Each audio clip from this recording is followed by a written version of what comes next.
Welcome to the A Bit of AI show with your hosts, Henk and Amy.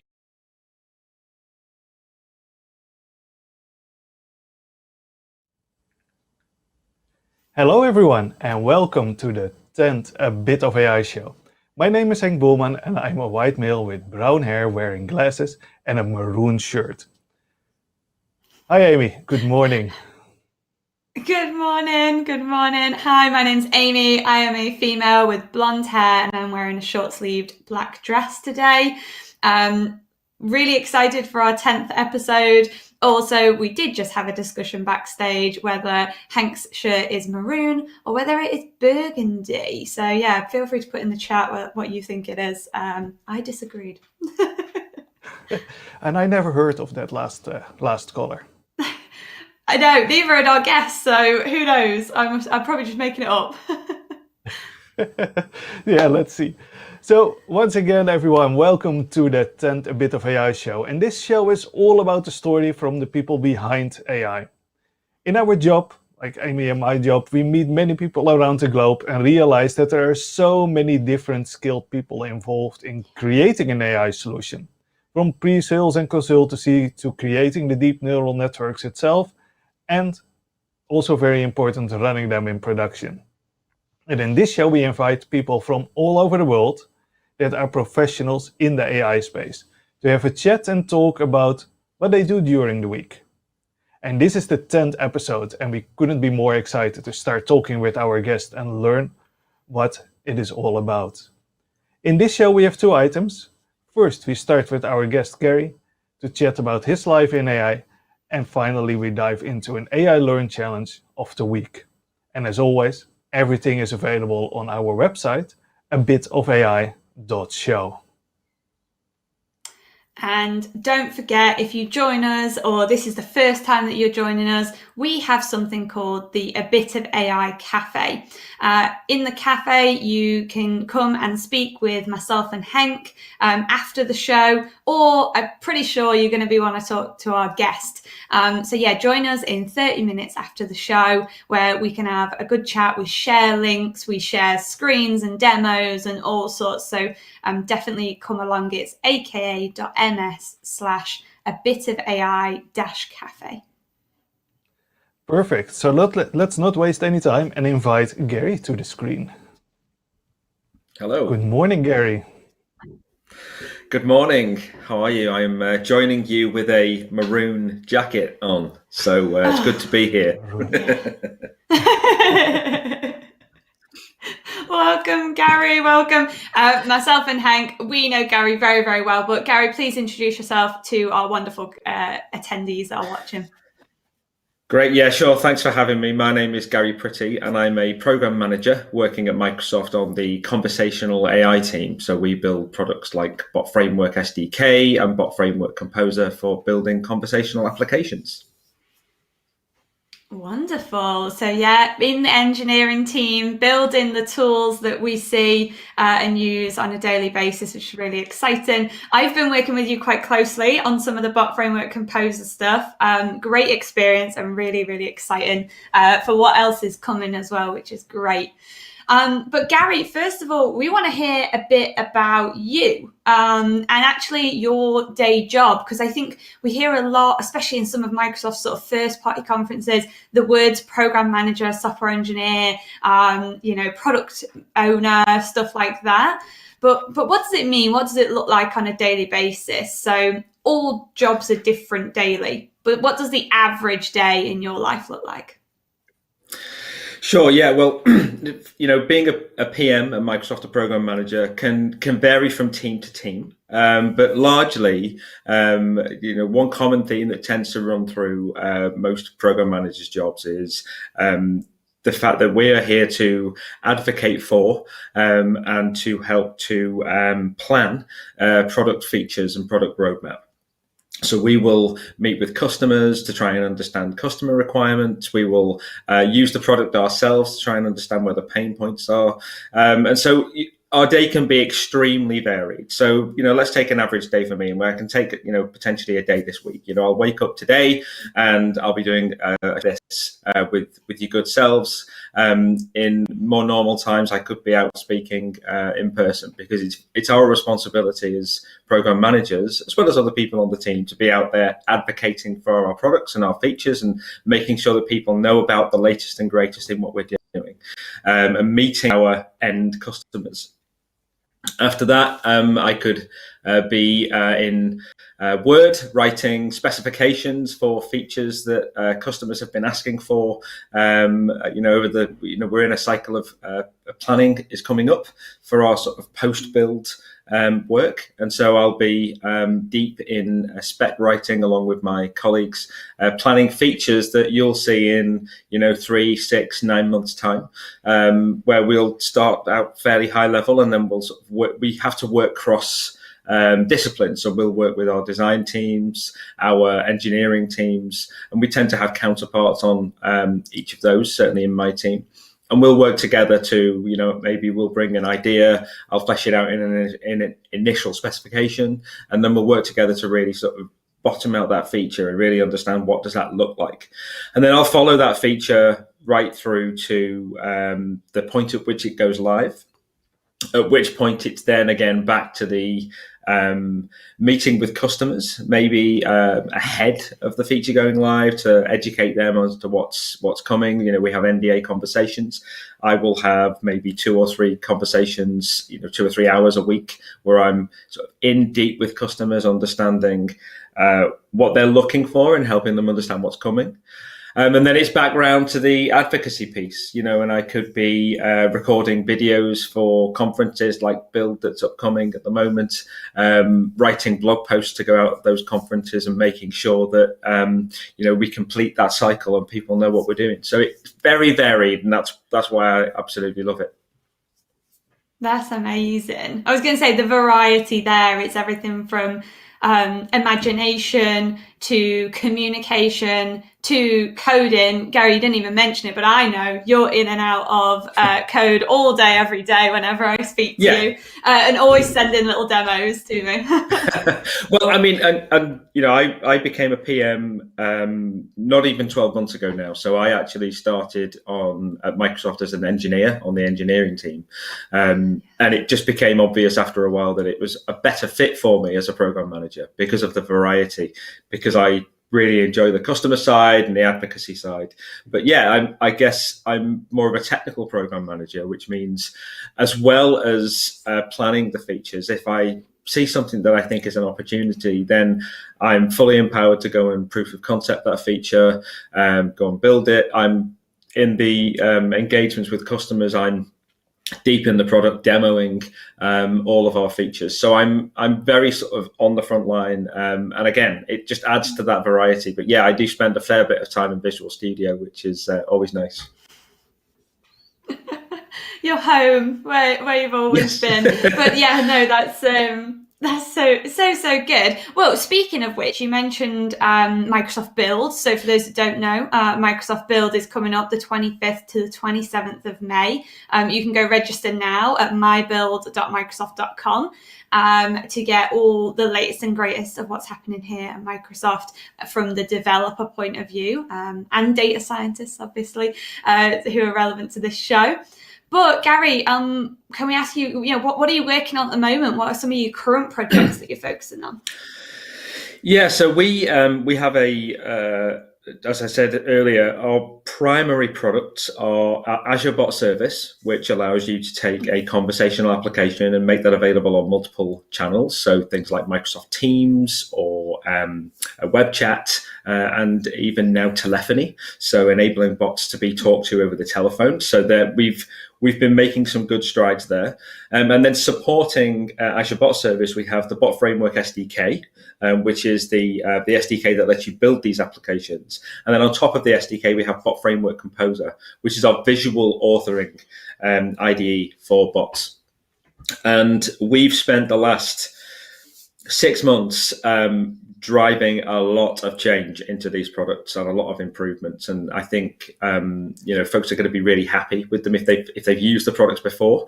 We've got a release coming up for Build over the next few weeks, and you'll see a lot of change where we've really tried to make sure that we have the getting started experience and the ability for folks who are new to the products, enable them to get started quicker than ever before. Integrating our Azure portal with our tooling deeply, but also with a very big focus on even people who've been using the product day in, day out for 12 months. We've been listening to where are the friction points? What's your feedback? Like, where can we help you get even more productive? And we've put a lot of effort into improving the authoring experience, the testing experience, adding integrated testing in our last release just a few weeks ago, so that you don't always have to jump out into external testing tools like the Bot Framework emulator. So there's been a huge focus on that, and I'm excited to see what people think.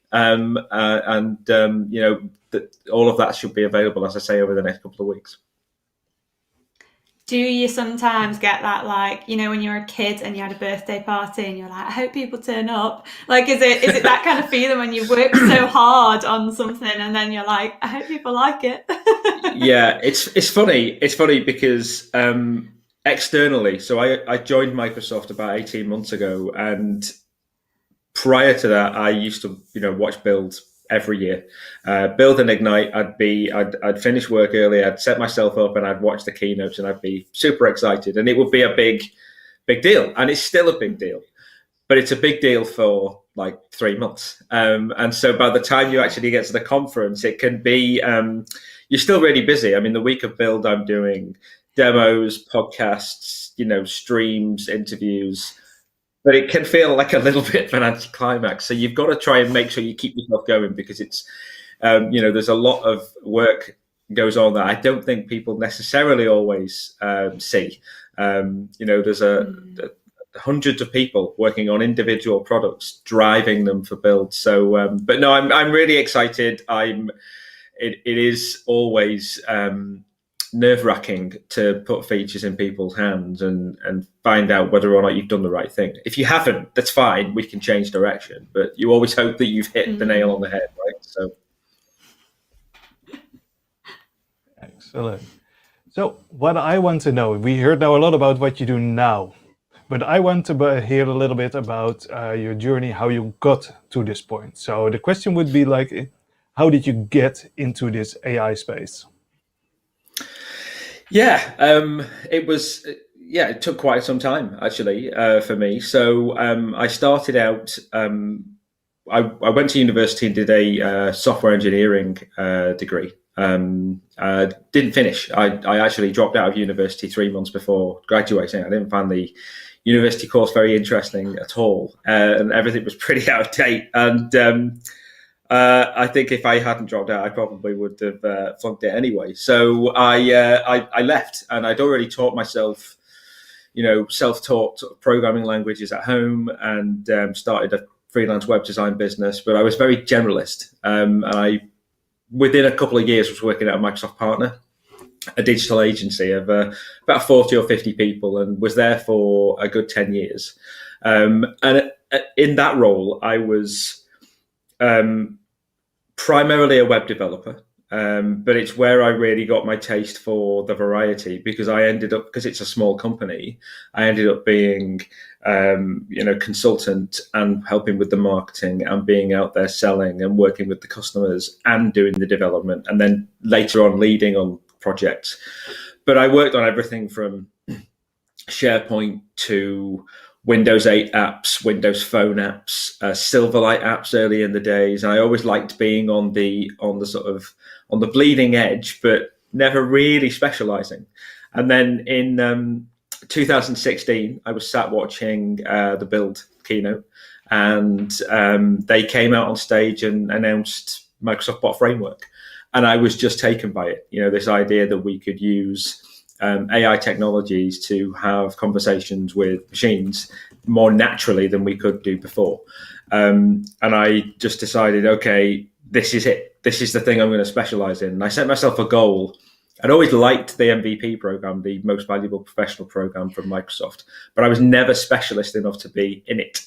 I used to run community events, but was never specialist enough to be an MVP. It was something I always had aspired to. So I set myself a goal of, I'd love to be in that program within 12 months. And luckily, I had some great advocates at Microsoft as well, who I knew from my time, and some good friends in the community, and managed to do that. And then that was it. I just specialized in this technology, still doing all the selling and marketing and working across the business. Started a GitHub project on the bot framework community, which then got noticed by the team at Microsoft, which meant I got to know them. And then a position came up on the engineering team. And so I jumped at the chance. I was nervous. I was horrifically nervous. I mean, I've wanted to work for Microsoft since I was about 11. So, I mean, it was something I never thought would ever happen. Bit of a pipe dream. So, I still have to pinch myself every day. So. Awesome. A great story. It's so funny to see that everyone's story is different, but so far I haven't heard any story that actually started with studying AI on the university. Did we, Amy? Yeah. No, I don't think we've yet heard someone like, I specifically did an AI course and now I work in AI. A lot of conversion, which is great, right? Yeah, really cool. So that brings us to another question. What is the most annoying thing about your role in AI? Oh, well, I mean, I do love my role in AI, but I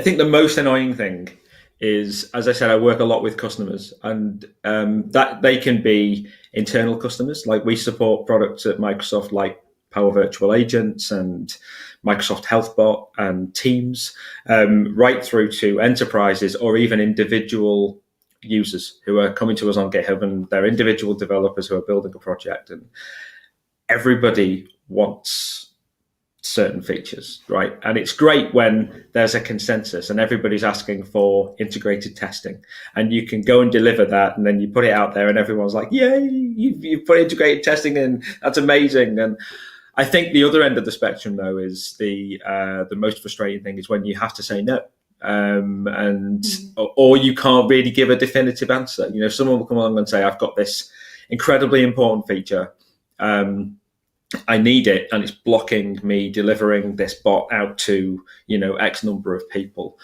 And we will always, as PMs or people on the team, engineers, try and say, okay, does this apply to a broader set of people? Where does this sit in our priority list? We have hundreds of feature requests that we have to go through. And you always try and fit it in, even if you have to say, yes, we should be able to do this, but it's going to be in 9 months. But sometimes you have to say, no, we're really sorry, this feature is pretty niche. And we'll work with that person to understand how they can potentially work around it. But as a program manager, I think my most core instinct is to make the customer as happy as possible and the end user as happy as possible. And sometimes not being able to do that straight away, at least, is frustrating.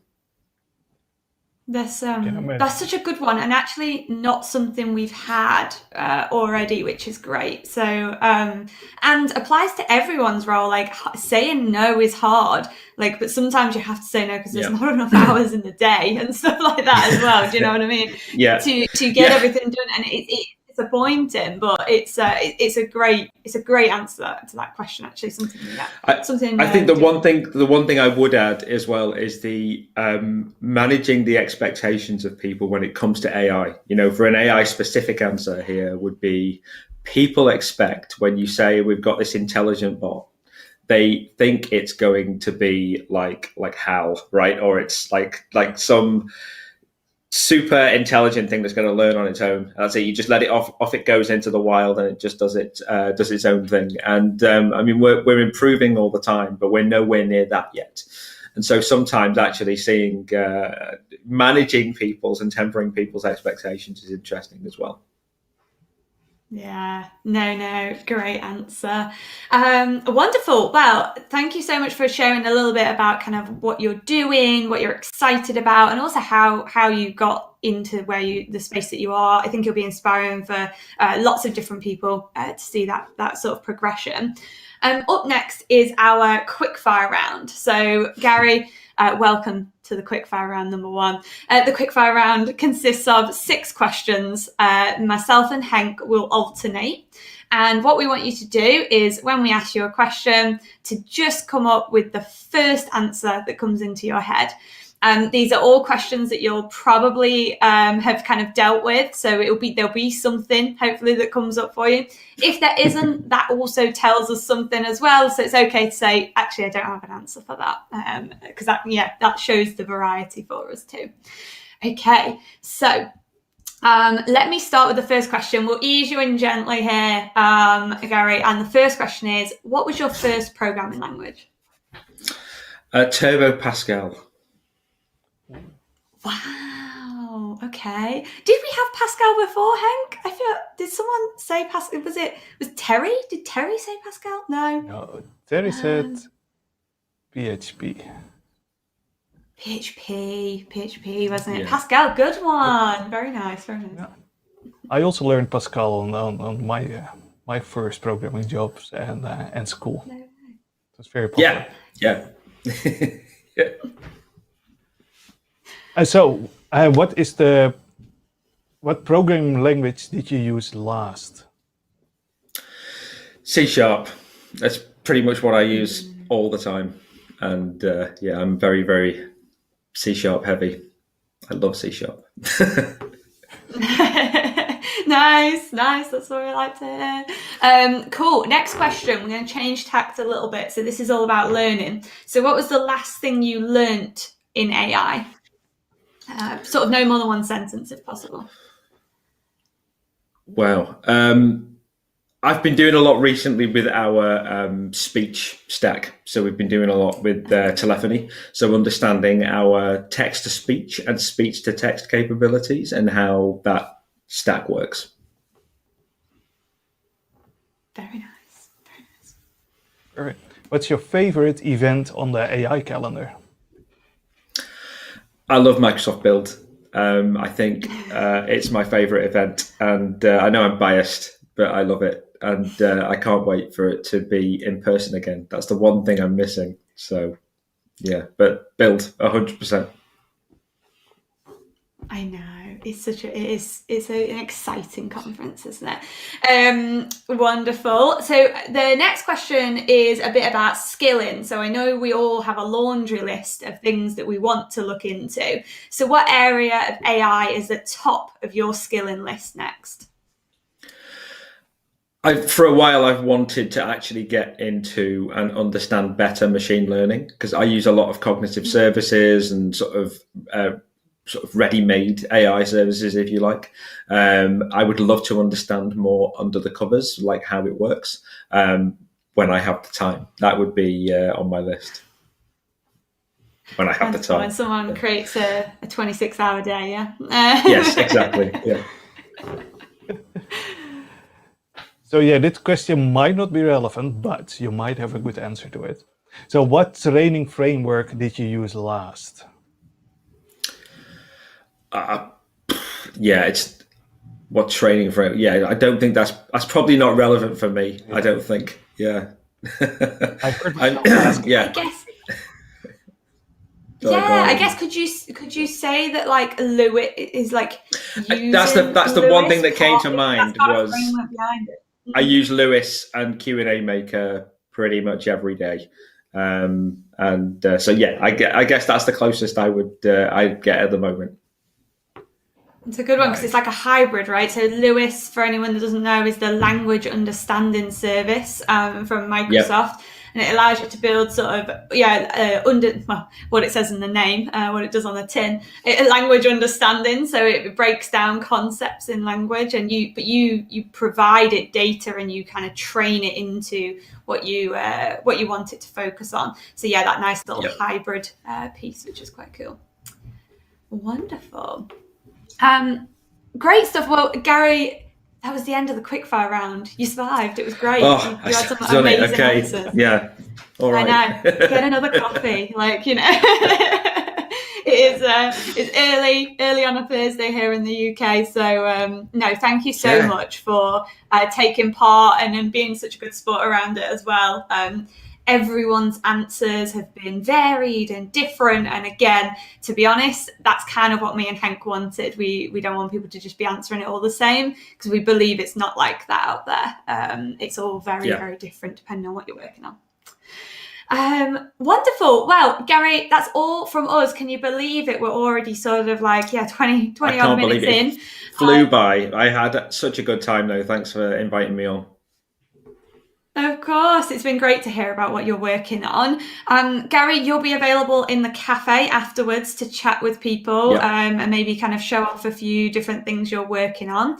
So as I mentioned, if you want to chat with me, Henk, Gary, after the show, go to aka.ms/a-bit-of-ai-cafe. And you can get there. Also, we tend to post that link in the chat just now so that you have that available. But Gary, thank you so much for joining us, and we'll see you in the cafe. Wonderful. See you there. Thanks. Thank you. Cool. So now it's time for our Learn modules of the week. What did you pick, Amy? Oh, this one was an easy one, but I've kind of put something in there that I actually need to go through myself. So this was a kind of added into my skilling list. We're going to be focusing all on conversational AI this week. And because Gary works on our Bot Framework Composer team, I've popped in a module there that's create a bot with Bot Framework Composer so that you can go in, get started, and sort of figure out that environment. If you do that and then attend build, you'll be able to see what's happening with the latest and greatest, which will be exciting. The second module I picked up was one called Discover Microsoft Guidelines for Responsible Conversational AI Development. So thinking about that responsible AI piece, you are building an agent that talks with people. How can you design that? How can you be transparent about the fact that it is a chatbot?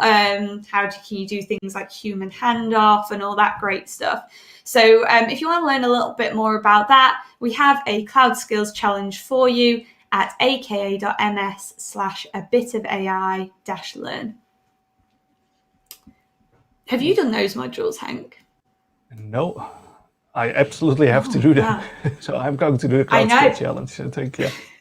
Go and do our own Cloud Skills Challenge this week, so that's exciting. With just a few minutes left, we just want to say thank you so much for joining us today, and we really, really hope you've enjoyed the show.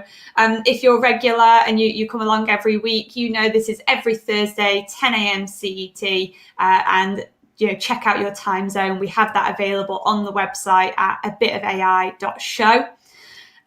Do come and join us in the abitofai.cafe. Join us as a bit of AI cafe after the show at aka.ms/a-bit-of-ai-cafe.